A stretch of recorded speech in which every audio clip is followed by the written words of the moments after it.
It's after midnight and everybody's gone to bed. It's time for some midnight ops.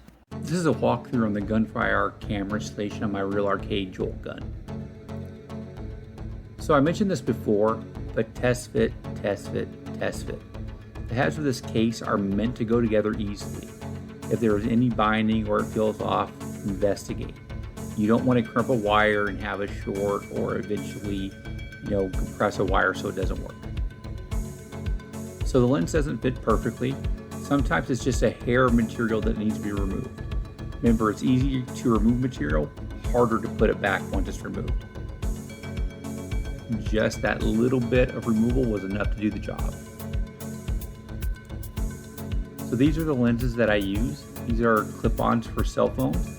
So I just take off the portion that the lens screws into. This is the sander that I use to grind down those plastic parts. It makes very short work of these. However, gotta be careful not to grind into the threads. Like I said, you need a test fit. Something's keeping it from closing. It looks like the top part of the threaded insert needs to be ground flat. I sand a little bit too much and went through the threads by a bit, but it should be fine. Test the fit, and perfect. Now I'm going to super glue a ring from the camera onto the lens holder. This is what the camera itself will screw into. Now using my Dremel, I'm going to grind out the first ridge here. In the factory design of the gun, this is where the lens set.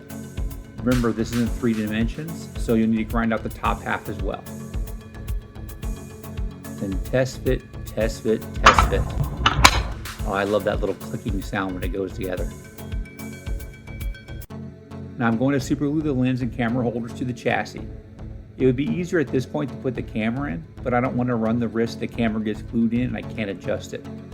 I'm pretty careful with the glue here so I feel comfortable screwing this together.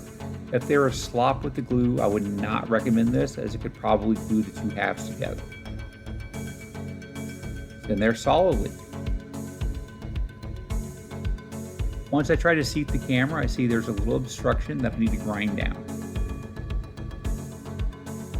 Once I grind it down, it's still a bit fiddly to get it aligned.